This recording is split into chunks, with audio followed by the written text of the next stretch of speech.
tuned in to me watching Gully TV. We have a very special guest. I appreciate you giving me this opportunity for you to share your story on my platform.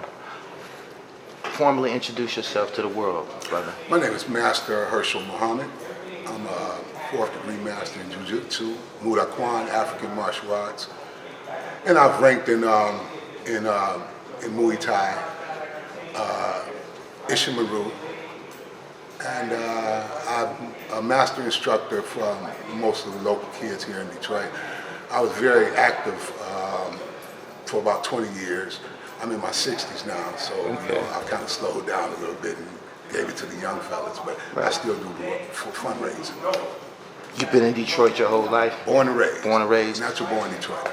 Being as though you in the 60s, the 60-year-old demographic, I would assume that you was around and moving around, shopping at the Broadway and these different places during the era of Best Friends, Maserati Rig, Frank Nitty Usher, all of these big-time street players. You starting to smile right now.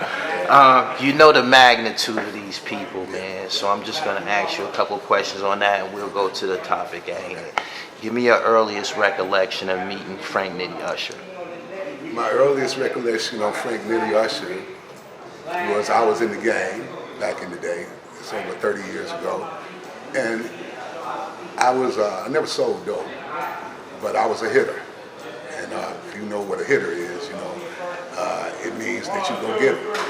And Frank would tell me when he found out that I was hitting some of his people that I had better stop. And he often would give me permission because he was my godfather. And he would tell me the people that I could get. Usher was a real gentleman.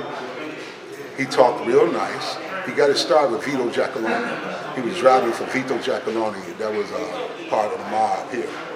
And most of the people don't realize that he was one of the first men that they actually gave drugs to.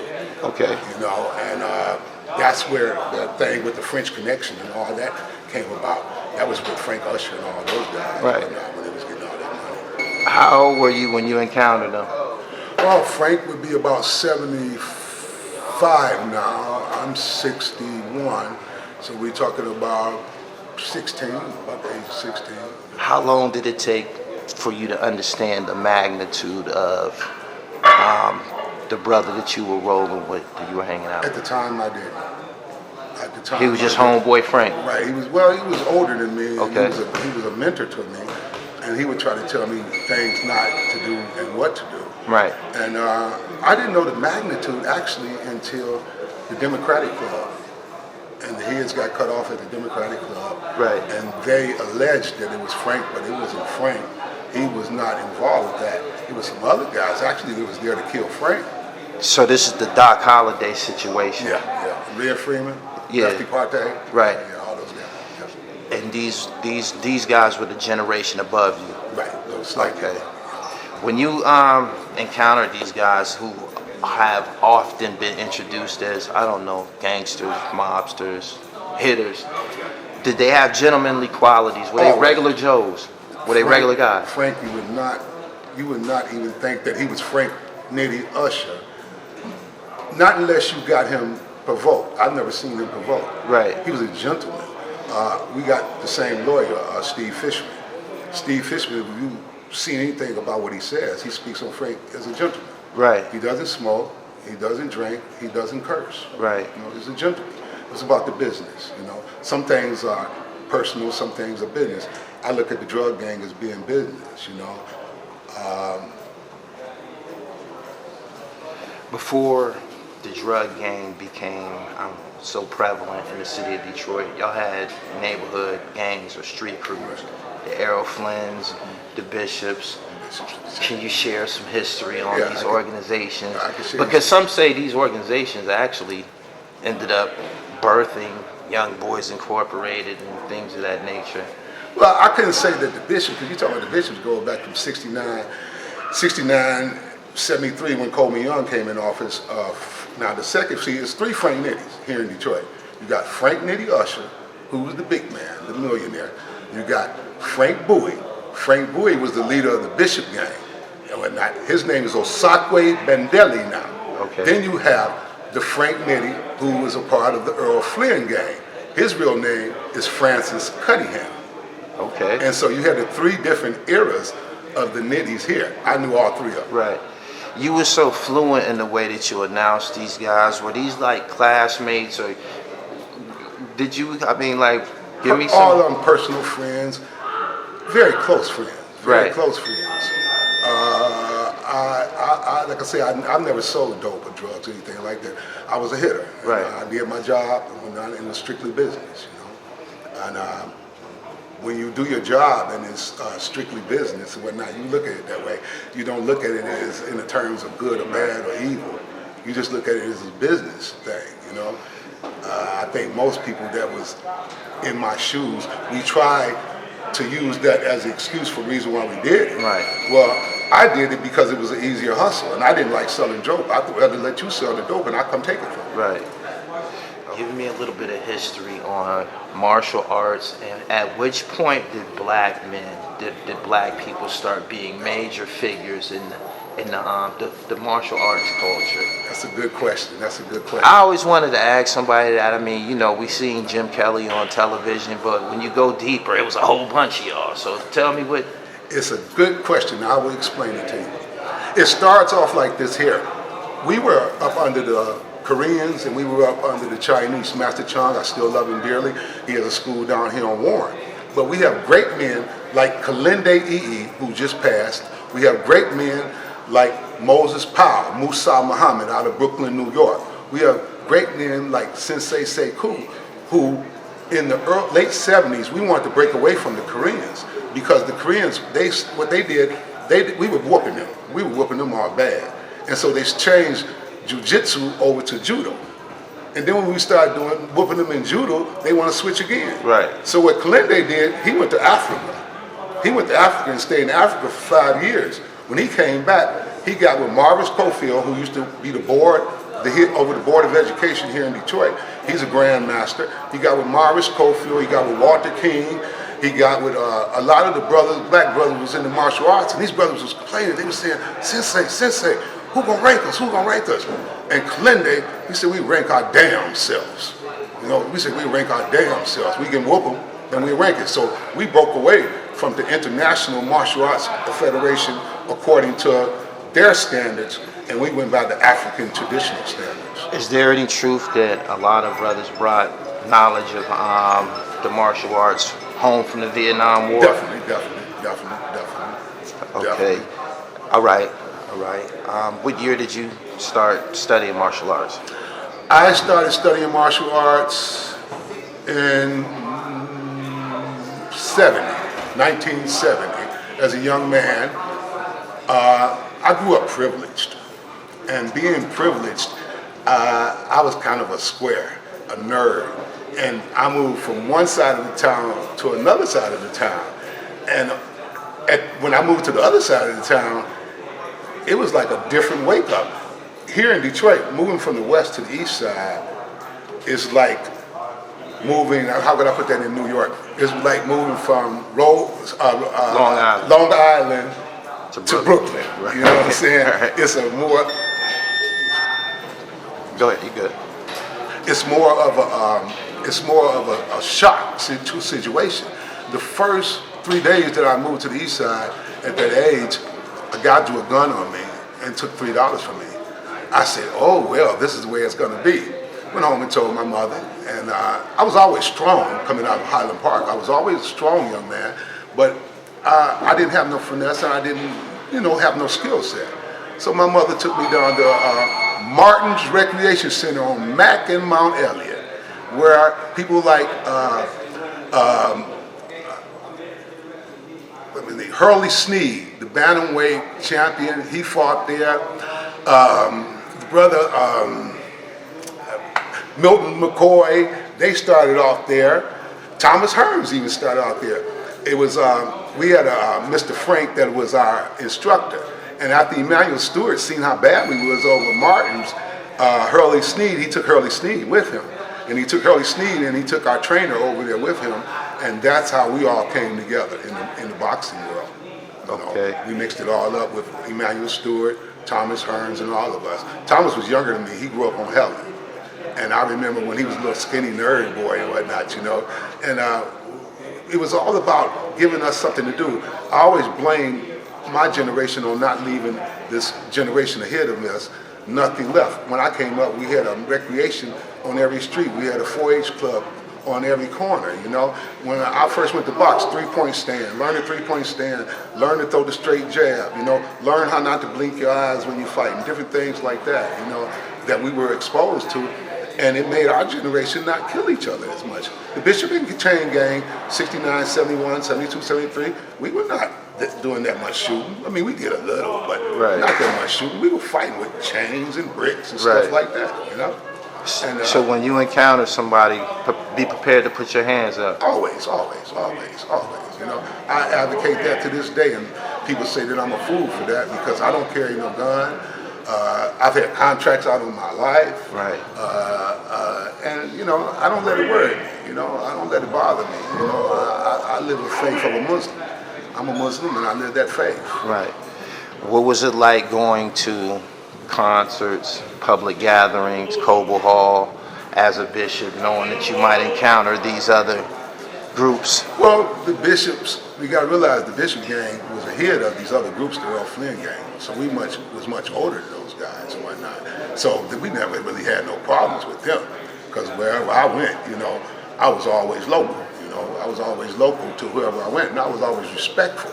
And I was always the one to try to bring the gangs together. You know, I didn't see no need in us fighting over scraps when we can go downtown and, you know, if we're gonna do something, let's do it big.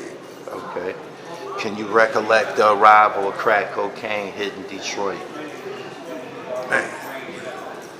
Because I asked you this question because with that came teenagers driving Mercedes Benzes and wearing big, you know, truck jewelry. When do you recall seeing that influx happening in the city?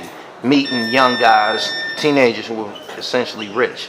Yeah. You're talking about 80s, in the 88, 89, 90, where young boys in corporations, and a lot of people don't realize, them young boys wasn't about killing. Them boys about getting their money. They was about their paper.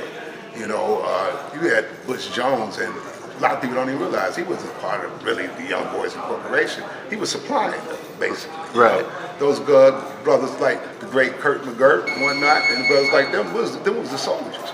Those was the soldiers. Those was the guys out here putting in work, making things happen. Right. You know? Butch was telling the story, running his mouth in jail and whatnot. You know, I never thought too much of Butch Jones. When you would see these guys, and what was the night spot back then? You a Detroit guy. Where did you go and show off your gators at? Oh boy, let me see. Vanity Ballroom off of Jefferson. We used to go there. We used to go Black Orchid definitely. We used to go to after-hour joints. We used to hit a lot of after-hour joints, like Stokes on Shane. Everybody knows Stokes on Shane. We would go to Stokes, and we all got along. You know, we all got along. It was like we would go to places where it was neutral, where everything was neutral, everybody got along. Right. But if you caught somebody out of their hood, you know, not in my generation, because the Bishops and the Chains, we was through by the time the Earl Flynn's came along. Yeah, okay. When the Earl Flynn's came along, they had their moment for what, a 4-year moment. That was it. They did the thing at the Average White Band concert in 1976. When the Average White Band came there, people like Rochi, I mentioned your name, I'm sorry if I did, I love you still.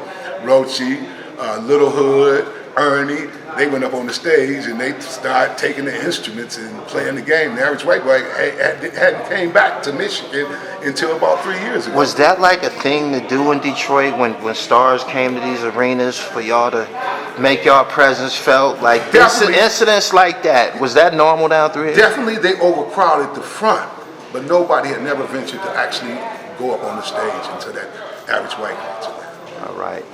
Is there any standout, this is Motown, any standout concerts you attended that all the players was there with their gators and their minks on and the Lou Miles suits and all of that?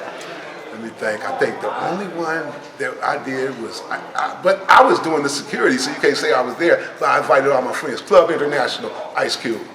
He came down, and everybody was sharp down there. Was that the show that they was over here cussing and they got arrested and all of that? Yeah, it was a big thing over there. I'm down on 4th Street. Okay. And he come in, Ice Cube come in, he say, y'all say, fuck you, Ice Cube, fuck you, Ice Cube. You know, he doing that. And he really got it going on. Right. And, you know, me and him became friends that day. He was cool. Okay, let's speed up to you meeting the Hankersons Okay.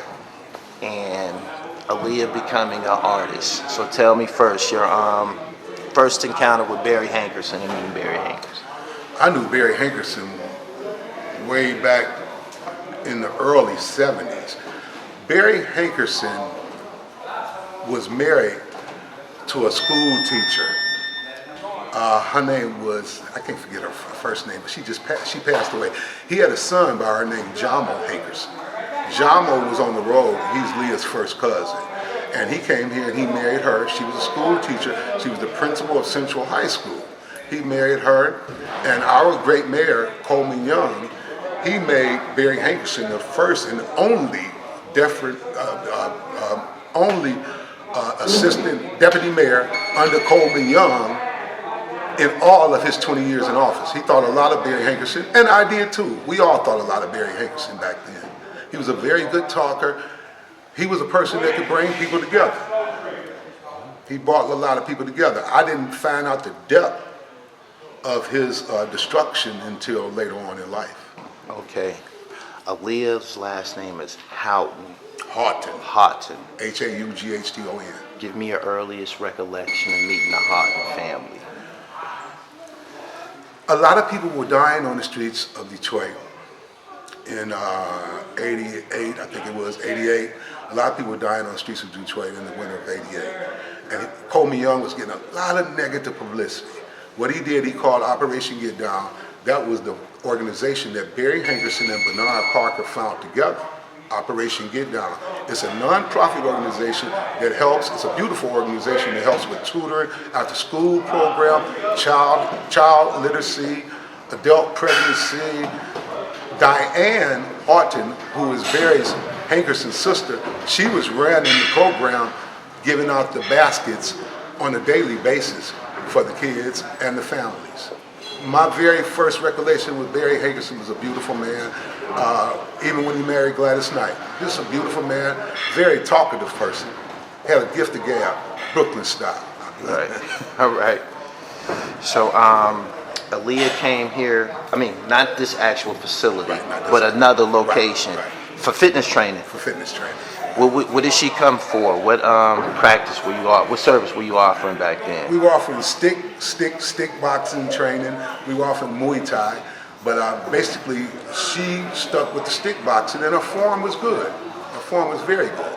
So those defined abs that she later showed throughout her career was early activity, fitness activity. I would definitely like to think that we have played a part in doing something with that. I don't know if it was her being little or not. Does a person little just have natural abs like that? Right. We definitely worked her out, as my cousin was telling you. Right. When did y'all discover, or when did the singing part come, or when did she stop coming to training and start becoming an actual performer? Well, actually what happened was that, a lot of people don't know this, R.KELLY was initially discovered by a guy named Demetrius Smith. He wrote the book called The Man Behind the Man. And I back up everything in Demetrius Smith's book. It comes from R.KELLY's camp.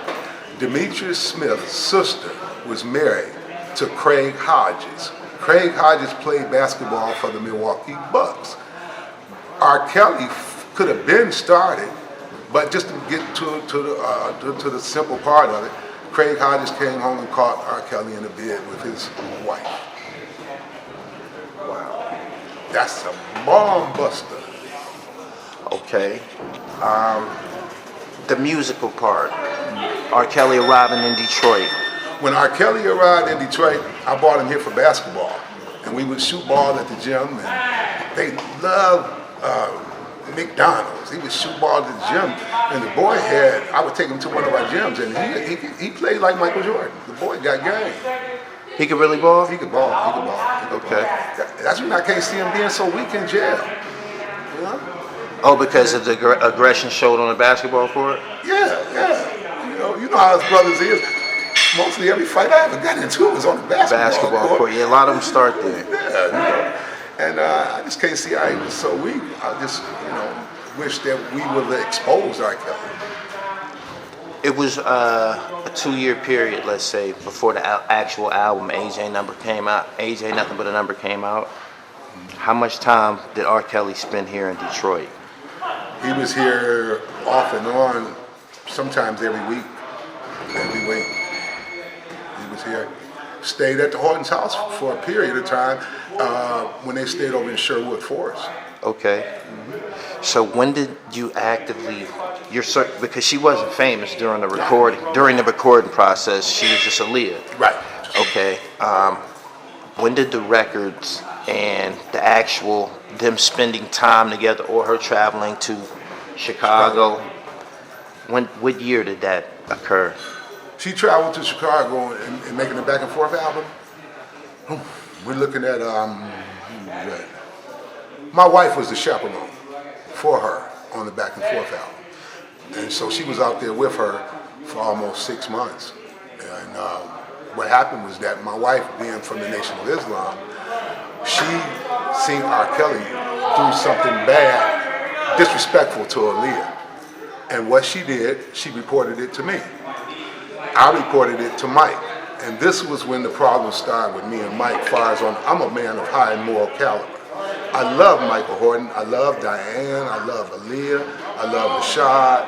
I don't care for Barry, Me and him got a thing to settle if I ever seen him, But when you said he did something disrespectful to her, my wife was looking through the keyhorn. He seen her pat her on the butt as she was going in. She was 14 at the time. and that was that the first encounter or first time people noticing anything inappropriate between the two? That was the first time. How was he when this happened? He had to be about 26, 27? He's 27 and she's 14. I think he was 27, about 26. And your wife seen it? No, my wife seen it. Were you was security at this time? I hadn't became security. Me and Mike was still running the homeless shelter then. Okay. My wife was out making the album with her, and what had happened after all this explosion, big explosion happened. Aaliyah, one day she had ran away from home. We didn't know where she was at. That's when I brought in all my security team. We went to Mike's house on Woodingham. We sat there on Woodingham with me, my cousin, Kalinde, Sekou, and all the martial arts of Detroit. Barry Hankerson was upstairs. They was telling us to do what we have to do to keep her protected. What we were trying to do was see what was the cause. Come to find out, Leah had a secret phone in the house. Robert was calling her, telling her what to do. She left in the middle of the night, ended up in Miami. We knew nothing about it. This is before she was famous? Before she ever became famous. We could have exposed that man, and none of them girls. That's when I feel bad. One of the reasons I feel bad personally, I'll take off my glasses and tell you this. I feel bad personally because I'm not a person that kiss and tell. I don't speak on the dead in a bad way. But I do know that if we would have started out when she first was making that album, before she ever got famous, if we would have exposed that man then, sadly, I don't believe none of those other girls would have had to suffer. I did not say nothing because I was Michael Haughton's friend, his best friend at the time, and when he came to me and told me, don't tell Diane no matter what, because if I tell Diane, she'll call everything off. I didn't know what to think, but I never felt good with myself after that. And that's one of the reasons I'm giving this interview. And this was the Miami incident? Yeah. What year was this Miami incident? This was in 95. We're talking about, 92, something like right about 92, 93. Getting close. So before the album even came, they already, it was known that there was an inappropriate relationship between the two. Definitely. Her father knew. And it was put on the back burner for financial Her reasons. father put it on the back burner. And what my wife and me feel bad about, we honestly think that if we would have told Diane, she would have stopped it. She would have stopped it. She would have stopped it. So after this situation with the Miami trip where she like basically ran away with him, how was this rectified? How was this corrected? How were they able to just go on? First of all, Leah didn't want to go on. She claimed that she was in love with excuse me. Go ahead. She was in love with Robert. Now you got to remember, at the time she was 14, and she was begging her father not to have anything done to Robert. Don't press charges on him. Don't do none of these things to Robert. Barry Hankerson was saying the same thing. But recall, at the time, Robert was up for a contract with Jive Records, okay? At the contract, I think Barry Hankerson was getting something like 4 to 10%, something ridiculous, and it was renewal of the contract. So they telling us to go here and on, and you know, we're gonna keep it going and whatnot. But at the same, his flesh and blood niece, knowing that this man had improperly sexual relationship with his niece and didn't expose him, he sold out for the money. So how long did their relationship go on before people started to say it was too much? Like it was just too much to conceal? If Diane, I give Diane credit, if she would have knew from Jump Street, it would have never happened. Were you around during the marriage? During the marriage, I was around, but at that time, Diane had pulled my wife. R.KELLY had called out to Hollywood. Barry was staying in California at the time, and he called out to Hollywood and he said, "Who is this woman? She won't give me no time with her. She won't give me no time with her." My wife was on him, you know. Yeah. She was everywhere you go, because that's what Diane told my wife. You be everywhere she go. He called out to California, to Hollywood, and told her, "I can't do nothing with her around me. Me and Leah need time together." They pulled my wife back, and for 30 days, my wife sat in the hotel making her money, and Leah, that was the time I think that things probably got cozy. Right. Oh, so they basically paid your wife to go away. Yep. Essentially. Yep. And she was, Yep. what, sequestered? Yeah, my wife was in the hotel. She'd go to the studio, it was right across the street from the hotel. She'd go to the studio here and there, but it was like R.KELLY didn't want her there. Because he was telling, my wife would tell me one time that he would tell her, "Sing like you making love." Well, at the time, Leah had never made love, and she asked my wife, "What is he trying to say?" You know. Right.